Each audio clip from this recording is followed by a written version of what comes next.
Dios les bendiga, sean bienvenidos a Logos, Tiempo con Dios.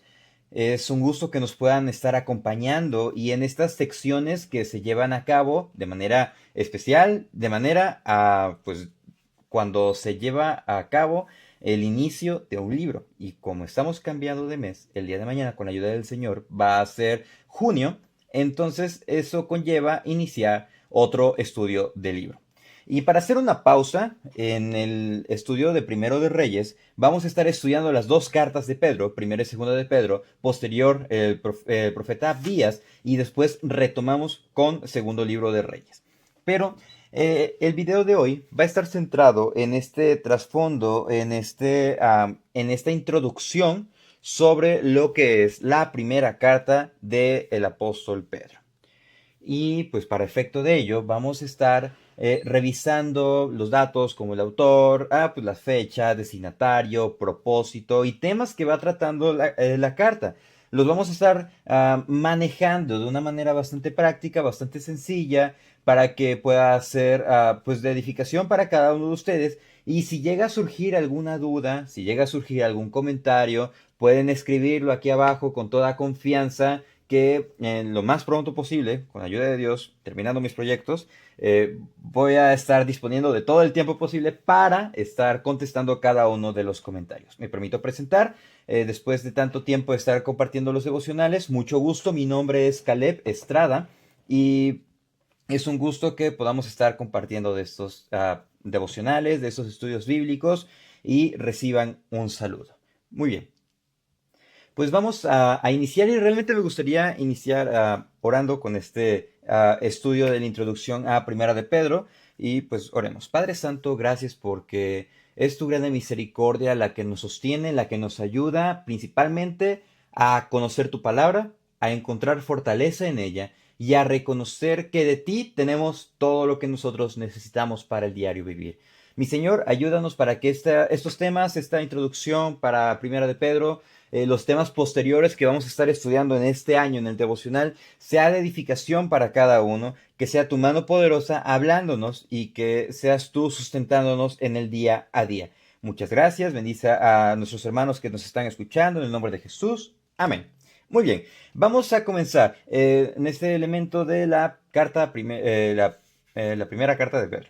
Bueno, el elemento con el que vamos a iniciar es el autor. Bueno, no hay duda, los comentaristas, los padres de la iglesia, ellos no dejan duda alguna, incluso la evidencia interna, que es lo primero en lo que nos debemos de fijar, lo que nos dice la Biblia, no deja duda de que Pedro fue quien escribió tanto la primera como la segunda carta. Es por eso que en el versículo 1, en el capítulo 1, nos dice, Pedro, apóstol de Jesucristo, a los expatriados de la dispersión en el Ponto, Galacia, Capadocia, Asia y Bitinia. De manera que esta carta lo que hace es, pues definitivamente mostrar que es Pedro. Pero ¿por qué empezar con este dato si nos dice Primera de Pedro y empieza con Pedro, apóstol de Jesucristo? Porque muchos comentaristas, muchos estudiosos llegaron a incluso a cuestionarse sobre si Pedro realmente escribió estas cartas. ¿Pero por qué? Recordemos que Pedro, Juan, Jacobo eran pescadores, eran personas no documentadas, no letradas. Entonces, no les daba una fama de que pudiesen tener un buen dominio tanto del griego como del arameo, incluso un conocimiento mayor de lo que es el Antiguo Testamento. ¿Por qué del Antiguo Testamento? Porque si nos vamos a ir fijando en esta carta, Pedro lo que hace es citar el Antiguo Testamento para que puedan entender los hermanos de todas estas regiones que el Señor pues está cumpliendo su palabra y que en Él debemos de esperar, tanto en la primera como en la segunda carta. Entonces, pero ¿por qué hay esta duda? Principalmente por eso, la forma en cómo está escrita, la forma en cómo está tan enriquecida, pero hay que tomar en cuenta un elemento. Es un Pedro diferente en el sentido de lo siguiente, de que han pasado 30 años desde el suceso de Pentecostés. Entonces ya tenemos un Pedro con experiencia, predicando, en comunión con el Señor. Ya tenemos un Pedro que fue amonestado por el apóstol Pablo porque estaba fingiendo ante los judíos y ante los gentiles. Entonces Pablo le hace esa confrontación y él aprende de ello. Tenemos a un Pedro que ha pasado por muchas pruebas, un Pedro que incluso pudo haber tomado pues estos cursos, pudo haber tomado capacitación, pudo haber perfeccionado e incluso recordemos este elemento. Él estaba siendo inspirado por el Espíritu Santo para escribir a cada uno de estos hermanos. Entonces, la Biblia no nos deja duda alguna de que era Pedro quien escribió la carta. Bueno, principalmente quien dictó la carta, porque recordemos que ellos tenían amanuenses, que incluso pudo haber sido este otro dato que pudo haber influido en el refinamiento de la carta, porque si nos vamos a 1 de Pedro 5:12 nos dice, por conducto de Silvano, a quien tengo por hermano fiel, os he escrito brevemente amonestándoos y testificando que esta es la verdad, la verdadera gracia de Dios en la cual estáis. De manera que él no estaba solo, él estaba con Silvano. ¿Silvano quién es? Bueno, posiblemente dicen los comentaristas que sea Silas, quien acompañó a Pablo en el segundo viaje misionero. Entonces tenemos a Silas y tenemos a Juan Marcos, el sobrino de Bernabé. Entonces, Pedro estaba bien acompañado. Pedro fue quien escribió esta carta, quien dictó la misma carta y quien la envió a la región a estos hermanos. Pero ahora, el siguiente elemento que vamos a ver, la fecha. ¿En qué fecha se escribió? Bueno, se estima que se escribió entre el año 60 y el año 68 después de Cristo, debido a que hay una mención de una persecución o que los hermanos han estado padeciendo persecuciones, han estado padeciendo aflicciones. Entonces, Pedro lo que hace es animarlos en su fe. De manera que pues tenemos este lapso de 8 años, del 60 al 68, debido a un famoso personaje en la historia que fue el emperador Nerón. Él orquestó una persecución en contra de los cristianos y pues eso fue que padecieron ellos. Fue muy cruel, sucesos muy crueles los que vivieron los hermanos de esas épocas porque estaban sometidos a lo que era el circo romano, pues eran arrestados y eran expuestos como diversión y las fieras trataban con ellos. Obviamente muchos se demostraban que no tenían una fe verdadera, pero otros tantos mártires de la iglesia demostraron una determinación y fe al mantenerse firmes en el Señor y en quien han creído, porque ellos decían, ciertamente voy a sufrir un momento, pero cuando despierte, mis ojos verán al Rey de Reyes. Entonces tenemos este contexto que el apóstol Pedro les escribe para animarles, les escribe para decirles que en Cristo está la fortaleza. Y es por eso que es el siguiente elemento, los destinatarios. Vemos que nos dice en el mismo versículo 1, a los expatriados de la dispersión en el Ponto, Galacia, Capadocia y Asia y Bitinia. A los que dice a los expatriados, a los que han sido dispersados, a los que ya no están en su lugar de origen. Pero generalmente este tipo de expresión era ocupada, de acuerdo al mismo original, la palabra que se ocupa para expatriado en el original, está haciendo referencia a un peregrino, alguien que está de paso, alguien que no está en su lugar. Y también nos dice el versículo, a los expatriados de la dispersión. Esta misma palabra igual es un término que ocupaban las comunidades judías, obviamente una palabra en griego que es diáspora, la cual refería o describía a aquellos judíos que vivían fuera de Palestina. De manera que aquí lo está utilizando para aquellos creyentes que pertenecen a la iglesia, que pertenecen al cuerpo de Dios. Entonces, los mismos destinatarios vemos que están bien especificados, que era a cada uno de los hermanos que se encontraban en Ponto, Galacia, Capadocia, Asia y Bitinia. Toda esa zona de Asia Menor, lo que hoy se conoce como Turquía. Entonces tenemos estos destinatarios a los cuales se les había escrito con mucho ánimo, ya lo estaremos viendo en el mismo devocional, en el estudio devocional, y, y esto nos lleva a tratar, bueno, a buscar cuál es el propósito de la carta. Bueno, el propósito de la carta es que los creyentes estén firmes en la fe en medio de las pruebas y de las persecuciones. ¿A poco ese es el término, el propósito de la carta? Sí, y hay muchas citas que lo refuerzan. Una de las citas es capítulo 1, versículo 7. Para que sometida a prueba vuestra fe, mucho más preciosa que el oro, el cual aunque perecedero se prueba con fuego, sea hallada en alabanza, gloria y honra cuando sea manifestado Jesucristo. Otra cita de ahí del mismo primera de Pedro es en el capítulo 4 del verso 12 al 16, cuando dice: Amados, no os sorprendáis del fuego de prueba que os ha sobrevenido, como si alguna cosa extraña os aconteciese, sino gozaos por cuanto sois partícipes de los padecimientos de Cristo, para que también en la revelación de su gloria os gocéis con gran alegría. Si sois vituperados por el nombre de Cristo, sois bienaventurados, porque el glorioso Espíritu de Dios reposa sobre vosotros. Ciertamente de parte de ellos Él es blasfemado, pero por vosotros es glorificado. Así que ninguno de vosotros padezca como homicida, o ladrón, o malhechor, o entremeterse en lo ajeno. Pero si alguno padece como cristiano, no se avergüence, sino glorifique a Dios por ello.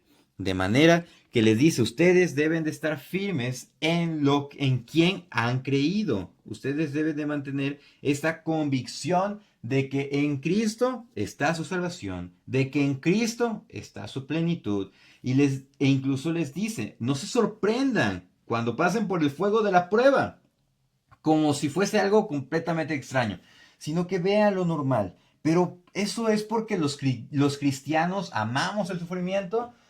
No, sino porque a través de las pruebas que Dios permite, nosotros podemos conocerlo y nosotros podemos apreciar cuál es su carácter y su deseo para nosotros. Entonces, el mismo propósito de la carta es lo que muestra tanto para los creyentes como para nosotros, que estemos firmes en la fe en medio de las pruebas y de las persecuciones. Y en ese mismo momento, en ese mismo contexto, nosotros vamos a estar fortalecidos y vamos a tener esa convicción delante del Señor. Porque les dice incluso: así que ninguno de vosotros padezca como homicida, o ladrón, o malhechor, por entremeterse en lo ajeno. O sea, no se metan en problemas. O sea, realmente, si van a padecer, que padezcan por lo que realmente vale. Versículo 16, 4:16. Pero si alguno padece como cristiano, no se avergüence, sino que glorifique a Dios por ello. De manera que ese es el propósito de la carta. Tenemos hermanos que están padeciendo persecución. Tenemos hermanos que han perdido sus casas, que han perdido la estabilidad económica, que han perdido su fuente de ingreso. Tenemos hermanos que incluso han perdido familiares en estas trifulcas, en esos movimientos que Nerón ha estado organizando. Tenemos hermanos que incluso, pues podemos ponerlo de esta manera, incluso se preguntaban por qué Dios lo está permitiendo esto. Y es que eso es la primera pregunta que nosotros nos hacemos.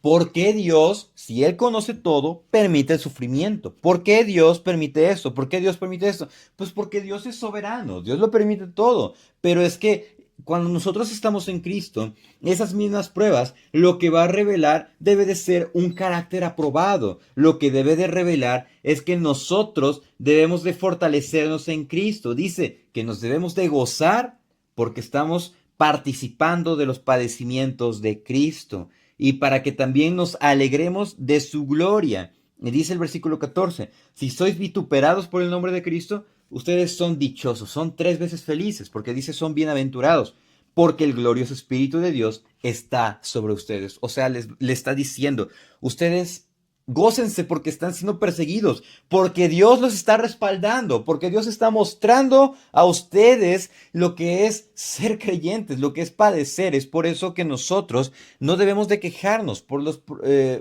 o sea, sí, es normal sentir los problemas, pero no llegar a renegar de Dios, porque el mismo autor de Hebreos nos dice: ustedes no han sufrido hasta la sangre, como estos hermanos. O sea, ya parafraseando, aplicando, no hemos sufrido como estos hermanos a los que Pedro les está escribiendo, les está animando, les está exhortando a que no se alejen.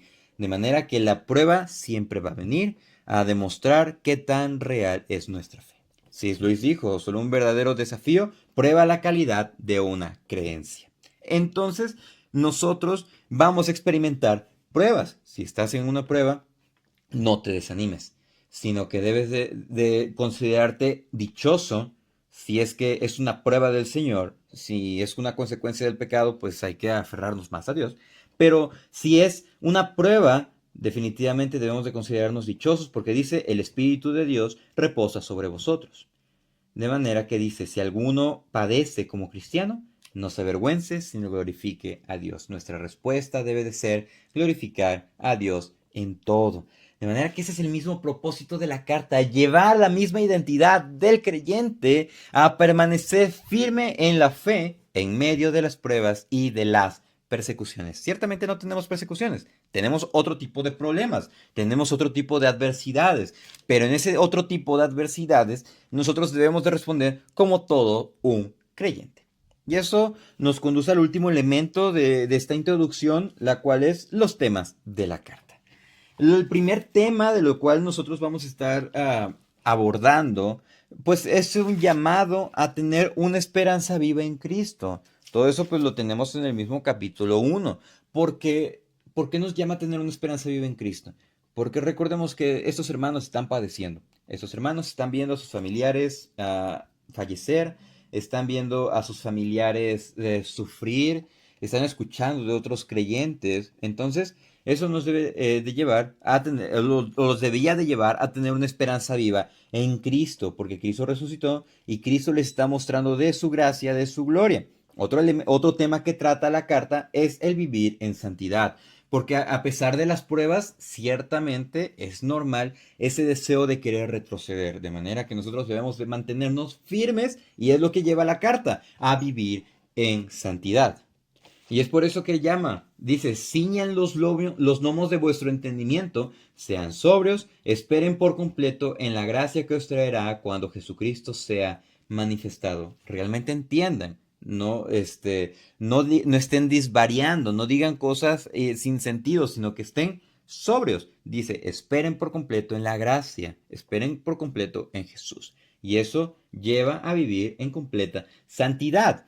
Otro tema que trata la carta, pues es el amor a los creyentes. Ok, un ejemplo, ¿no? Pedro, nos estás diciendo que vivamos en santidad. Nos estás diciendo que soportemos las pruebas. Nos estás diciendo que confiemos en el Señor. Ok, ¿qué más nos va a deparar? Pues amar a los creyentes, porque había muchos creyentes que estaban pasando por pruebas, de manera que había que mostrar en ese momento un amor sacrificial, un amor que lo entregaba todo. Un amor que apoyaba de manera incondicional a aquellos que eran creyentes y que estaban pasando por adversidades. ¿Por qué? Porque Cristo se entregó así por nosotros. Entonces el amar a los creyentes. Y creo que es algo que en esta actualidad se ha perdido por esos temas sociales de la individualidad, esos temas sociales del humanismo, y es muy importante retomarlo y más desde el principio bíblico, porque si nos basamos en el principio bíblico, nosotros podemos compartir a otros mediante nuestro testimonio y mediante nuestras acciones, nuestro testimonio, ellos van a ser salvos y alcanzados. Otro tema que trata aquí la carta es crecer en Dios. Sí, va a haber pruebas, vamos a permanecer en Cristo, vamos a vivir en santidad, pero debemos de crecer en Él. Debemos de alejarnos de todo peso que nos asedia y debemos de acercarnos a su gracia perfecta.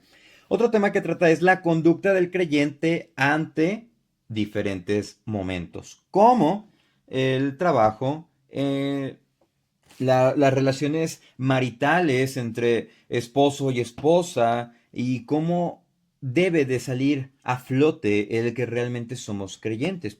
Otro tema que trata es el fundamento sobre el que está puesto la iglesia, el cual es Cristo, y que nosotros hemos sido llamados para participar de su gloria. Otro tema que habla es, pues, vivir bíblicamente. ¿Cómo es que nosotros vamos a agradar a Dios? ¿Cómo es que nosotros podemos permanecer a pesar de las incesantes pruebas? Y es por eso que en 1 de Pedro 4:7 nos dice, mas el fin de todas las cosas se acerca. Sed pues sobrios y velad en oración. Ese es otro tema que habla. la misma oración a la cual nosotros debemos de permanecer, la cual nosotros debemos de buscar constantemente.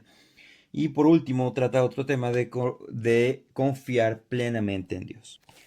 Cada uno de estos temas son tan viables para los creyentes, tanto de ese tiempo, de todas estas regiones, de Ponto, de Galacia, de Capadocia, de Asia, de Bitinia, eran temas muy viables por las exigencias sociales que estaban viviendo. De igual manera, para nosotros son temas tan viables, son tan determinantes para que nosotros tengamos firme nuestra identidad como creyentes y que nada pueda llegar a movernos, ni siquiera un problema social, ni un problema en nosotros, ni un problema en la familia, para que nosotros podamos persistir en oración y acercarnos a Él. De manera que aquí aprendemos a confiar y también, lo más importante, conocer al Dios que servimos y adoramos.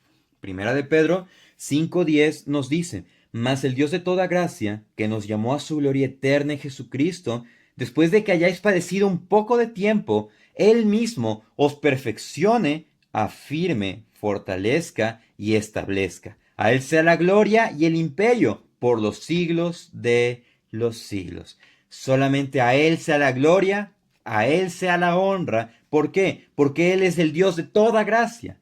Porque Él es quien nos llama a su salvación. Porque Él es quien nos perfecciona, quien nos va a fortalecer, quien nos va a afirmar y quien nos va a establecer.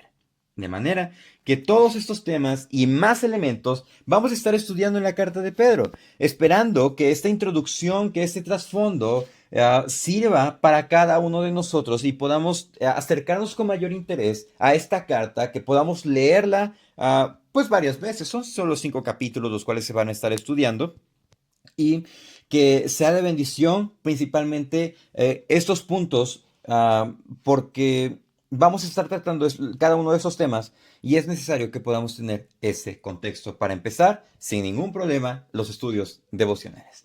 Muchísimas gracias por acompañarnos en esta introducción.